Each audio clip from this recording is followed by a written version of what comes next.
මේක තමයි මම හොයපු පාර. ඉතින් මම මේ පාර දිගේ ඉදිරියටම ගමන් කරනවා. මං හිතනවා මේ පාර විය යුතුයි කියලා. බැලූ අත කඳු වලලුමයි. කඳු යායවල්.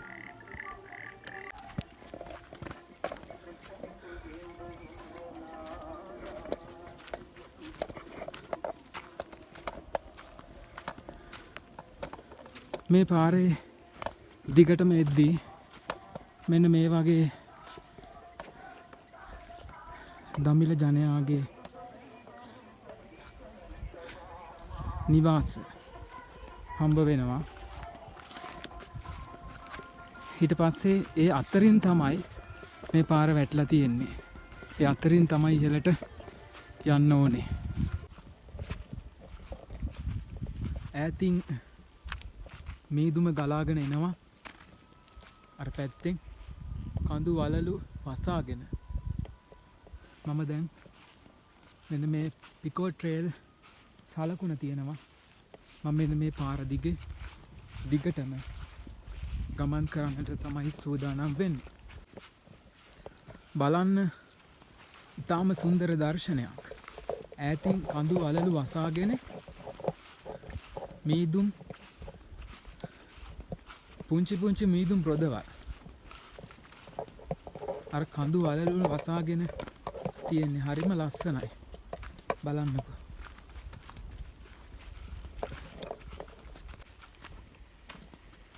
බලන්න මම යන පාර හරිම ලස්සන, හරිම සුන්දර පරිසර පද්ධතියක්. හරිම සීතලයි. ගතට වෙහෙසක් නැහැ මේ පරිසර පද්ධතිය ගමන් කරද්දී. කඳු හෙල්, කැලෑව, ගස් ගොන්නක් තිබෙනවා. ඈතින් කඳු යායක් තිබෙනවා. ඈතින් පේන දර්ශනය පුදුමාකාර ලස්සනක්. පුංචි පාරවල් තියෙනවා, අඩි පාරවල්. මිනිසුන් ගමන් කරන තමන්ගේ අවශ්‍යතාවයන් වෙනුවෙන් සමහර විට කැලේට, එහෙම නැත්නම් මේ තේ වතු වලට. මේ තේ වතු ටිකක් සක්‍රිය මට්ටමේ නැහැ.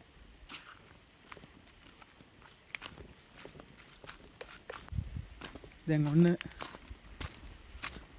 වන ලැබක්, පුංචි කැලෑවක්. නමුත් අඩිපාර තියෙනවා. ඉතින් ඒ නිසා මේකේ ගමන් කරන්නට පුළුවන්. හුදකලාවෙන් පිරිච්ච රමණීය දසුන් මවන ගුප්ත පාරක් දිගේ මම මේ ගමන් කරන්නේ. කිසිවෙක් නැහැ. කවුරුත් මට හම්බ වුණේ නැහැ මේ පාර දිගේ ගමන් කරද්දී. බලන්න මෙතන මේ ඉන්නේ කටුස්සෙක්. සමහර විට මේ කටුස්සා මේ පරිසර පද්ධතියම, ඒ කියන්නේ මේ පරිසර පද්ධතියටම ආවේනික කටුසු විශේෂයක් වෙන්න පුළුවන්. පිකෝ ට්‍රේල් සලකුණ තියෙනවා.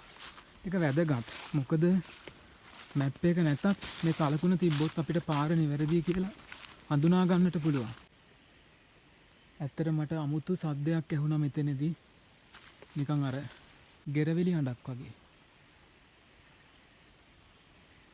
කියන්න බෑ ඉතින්. මොකද මේක ඒගොල්ලෝගේ අඩවියක්. අපි මේ ගමන් කළාට මොකද හෝඩන් ප්ලේස් තියෙන්නේ එහා පැත්තේ.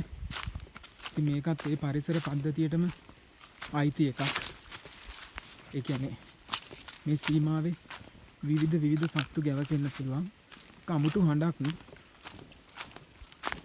ගෙරවිලි හඬක් ඇත්තටම ඇහුනේ. මම දන්නේ නැහැ. මොකද මේ හරියේ සාමාන්‍යයෙන් කිසිදු මිනිසෙක් නැහැ. ඒ වගේම මිනිස් කටහඬක් නැහැ.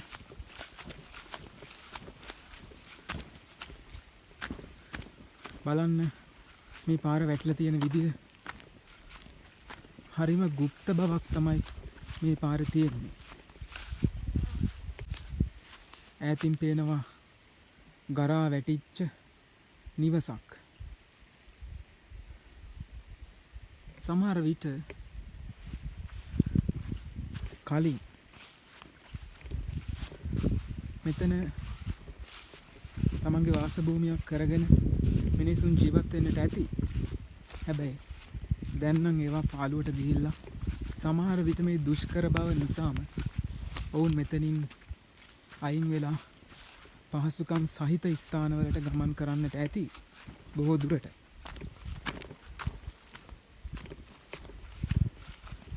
බලන්න මිනිසුන් ජීවත් වෙන්නට ඇති මීට වසර ගණනාවකට කලින්. හැබැයි දැන් නම් ඒවා ගරා වැටිලා බලන්න ඒ ගෙවල් අතරේ ගස් හැදිලා පරිසරය සුන්දරයි. හැබැයි දුෂ්කරයි.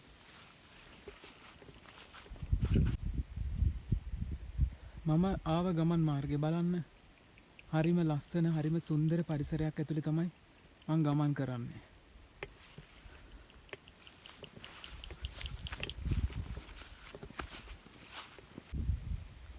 පිටක අඳුරු වෙන පරිසර ස්වභාවයක්. ඈතින් මීදුම් කලාපයක්ම උඩට මතුවෙනවා.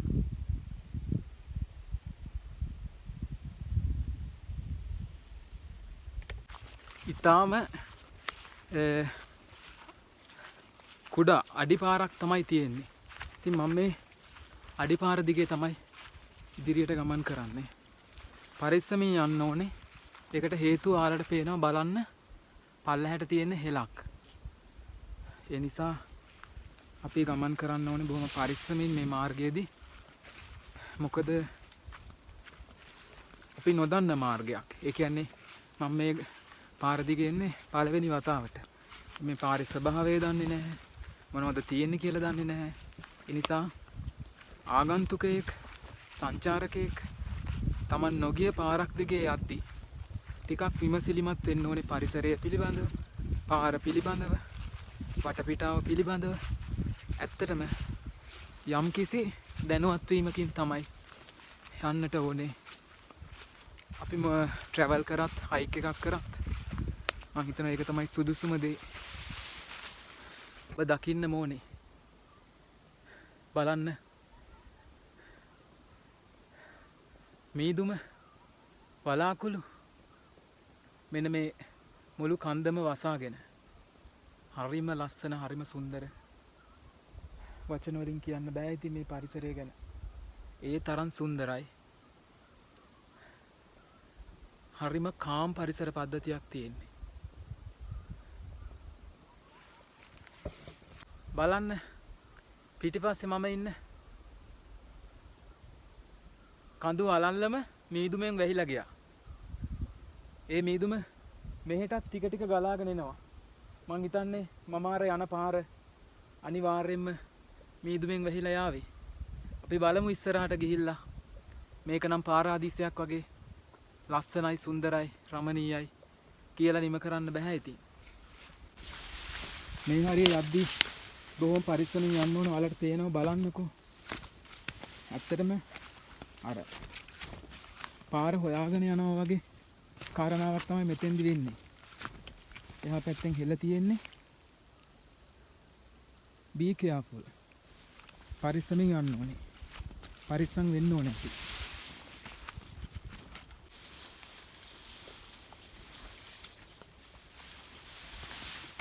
ඇත්තටම මේ හරිය බලන්නකෝ. පාරක් නැතිම තරම්.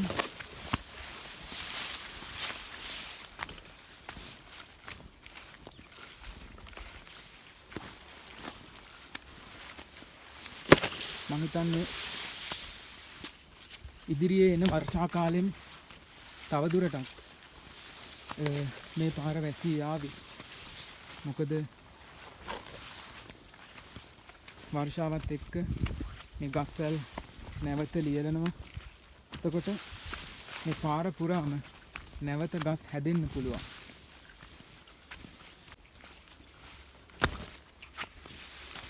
ඉකෝට්‍රේල් සලකුණ තියෙනවා. කත් වැහිලා ගිහිල්ලා තියෙන්නේ.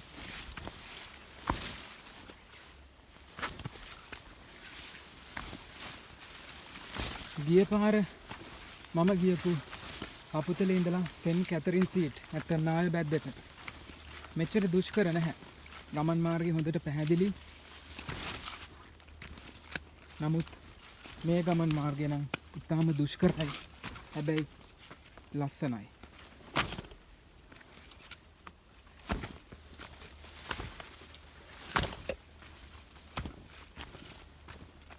බලන්න මම ඉන්න තැන ඉඳලා කිසිම දෙයක් පේන්නේ නැහැ. ඝන කැලෑවක් තියෙන්නේ. ඝන කැලෑව අතරින් මීදුමත් ඒහා සමානවම ගලාගෙන එනවා. මේ ඝන කැලෑවට මීදුම ගලන් ආවොත් ඇත්තටම යායුතු ගමන් මාර්ගය කොහොමවත් පේන එකක් නැහැ. මොකද මීදුමෙන් වැහිලා ගියොත් බලන්න මම මේ ඉන්න පරිසරය වසාගෙන මීදුම ගලාගෙන එනවා. මෙතන හෙලක් තියෙන්නේ. බලන්නකෝ අඩිපාරේ ස්වභාවය. මෙතනින් පොඩ්ඩක් හරි ලිස්සුවොත් මෙතන ප්‍රපාතයක් තියෙන්නේ. පල්ලහැට වැටෙන්න පුළුවන්. මේ හරිම පරිස්සමින් යන්න ඕනේ මේ ගමන් මාර්ගයක්. ඇත්තටම මේක සමහර විට මේක නාය ගිහිල්ලා වෙන්නත් පුළුවන්. දන්නේ නැහැ. මං ආව පාර. බලන්නකෝ පාරක් කියලාවත් පේන්නේ නැහැ. මම යන්න ඕනේ ගමන් මාර්ගෙ මේක. බලන්න එහා පැත්තෙන් දැන් මම අර එද්දි මීට කලින් තිබුණු මීදුම ඒ විදිහටම තියෙනවා. ඒක නැති වෙන්නෙම නැහැ. නිරන්තරයෙන්ම මීදුමෙන් මේ කඳු වලලු සියල්ලම වැසී යනවා. බලන්න මම ඉන්නේ හැම තැනම කැලෑවකින් වැසුණු ගමන් මාර්ගයක් දිගේ. රෑසියොන්ගේ කටහඬ විතරයි.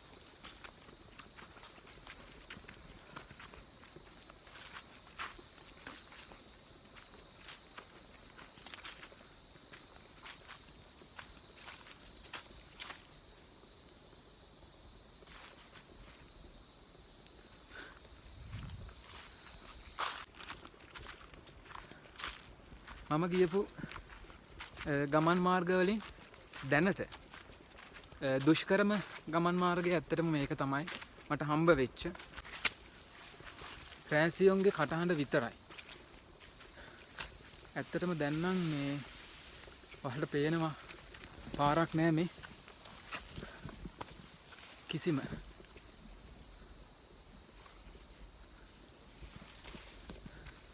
කොහොමද යන්නේ? පාරක් පේන මානකවත් නැහැ.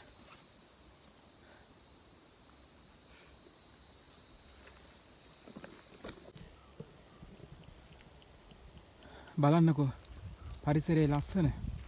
අතනින් මීදුම් රෑනක් ගලන් යනවා.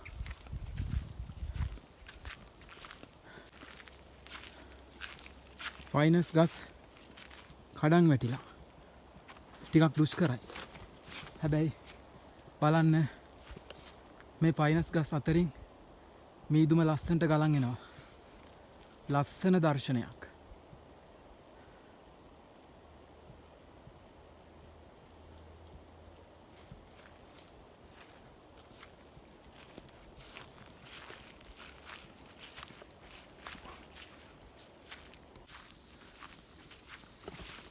ඔයාලට පේනවද? මම යන ගමන් මාර්ගය. මේ පයිනස් ගස් වැටිලා.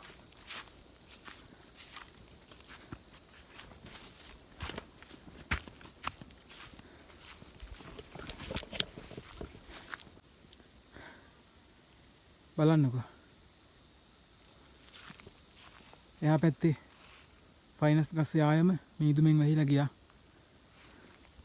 මෙතන යන්න තියෙන්නේ මේ පයිනස් ගස් අතරින්.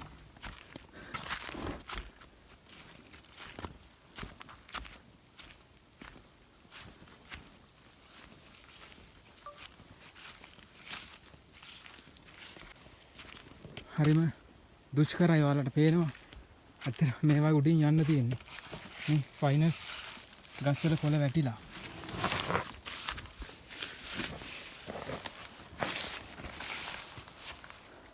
ගොඩක් හරි ලිස්සුවොත් ඇත්තටම ටිකක් අමාරුයි වැඩේ. ඇත්තටම පාර හොයාගන්න ටිකක් අමාරුයි. ඔයාලට පේනවනේ මේ ගස් ඇටිලා මෙතනින් උඩින් ගිහිල්ලා මෙන්න මෙහෙම යන්න තියෙන්නේ. දැන් නම් පාර ටිකක් පැහැදිලි. ඒ කියන්නේ පාර තියෙනවා හොඳට. ඒත් මම යන්නේ ඔයාලට පේනවා ෆයිනස් ගස් අතරින් ෆයිනස් කැලෑවක් තමයි මෙතන තියෙන්නේ. උඩත් පාරක් තියෙනවා පල්ලෙහාත් පාරක් තියෙනවා. කොහෙට වැවෙයිද දන්නේ නැහැ. උඩ පාරේ යනවාද මේ පාරේ යනවාද දන්නේ නැහැ මොන පාරේද යන්නේ. හැබැයි ඉකෝටේල් සංකේතය මම හිතන්නේ උඩ පාරේ තියෙන්න ඕනේ. බලමු ගිහිල්ලා.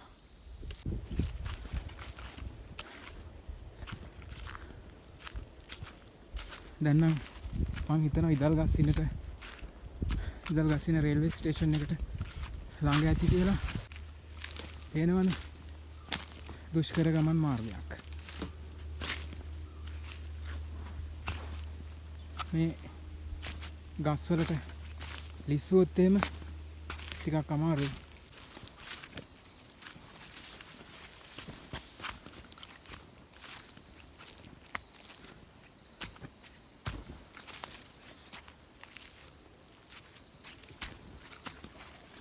දැන් නම් ටිකක් විතර සද්ද බද්ද ඇහෙනවා. හැබැයි සද්ද බද්ද කියන්නේ ට්‍රේන් එකේ සද්ද ඇහෙනවා. ඒ කියන්නේ ස්ටේෂන් එක ළඟ ඇති කියලා මම හිතනවා. බලමු ගිහිල්ලා. ඉතින් මම ෆස්ට් ටයිම් පළවෙනි වතාවට යන්නේ.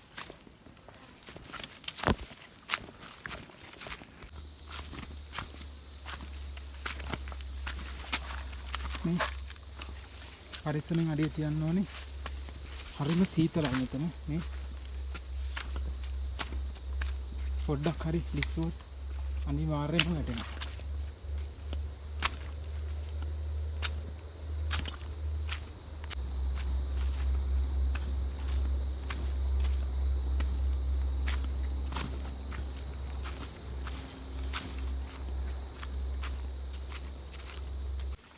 පුංචිම පුංචි දොළ පාරක් ගලාගෙන යනවා.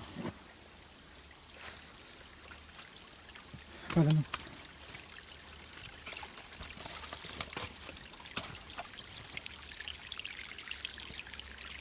හරිම සීතලයි වතුර ටික. කුඩා කුඩා පාසි බැඳුණු විශාල ගහක්. මේ පරිසරයේ ජෛව විවිධත්වය අතිමහත්. අපි නොදන්න ශාක තියෙනවා. අපි නොදන්න සත්ව විශේෂ ඉන්නවා. ඒ නිසා අපි මේ පරිසරය අනිවාර්යයෙන්ම සුරකින්නට ඕනේ. විනාශ වෙන්න දෙන්න එපා.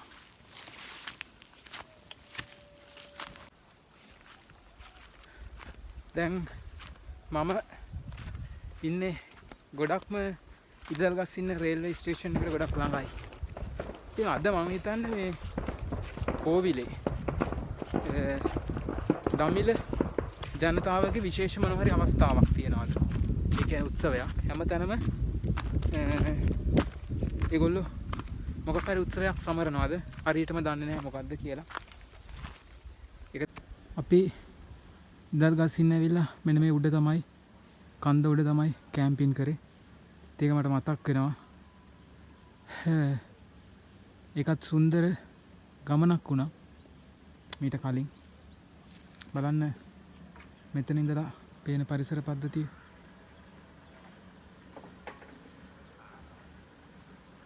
කහම කාපාට මල් පිපිලා තියෙනවා. රෑතින් පේන්නේ ඉදල්ගස්සින්න රේල්වේ ස්ටේෂන් එක. ඉතින් ඔන්න මම ඉදල්ගස්සින්න රේල්වේ ස්ටේෂන් එක ළඟටත් ආව. මෙතන ඉඳලා ඊළඟ කොටස ඉදල්ගස්සින්නේ සිට අපුතලේ දක්වා.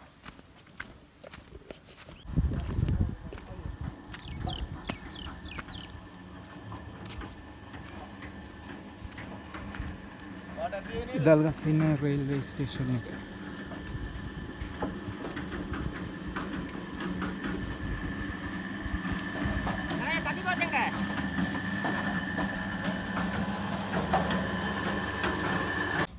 අවසානයේ මම කොහොම හරි ඉදල්ගස්සින්න රේල්වේ ස්ටේෂන් එකට ආවා. බලන්න අපට වටපිටාව දැන් නම් ගොඩක් සංවර්ධනය වෙන ස්වභාවයක් තමයි තියෙන්නේ ඉදල්ගස්සින්න. මොකද කලින් සැරේ අපි ආවා හැබැයි මෙච්චර තිබුණ නැහැ දියුණුවක් ඒ කාලේ. මෙහෙම ගොඩනැගිලි තිබුණෙත් නැහැ එච්චර. දැන් නම් ගොඩක් හැදිලා තියෙනවා. ඉතින් දියුණු වෙලා හොඳයි.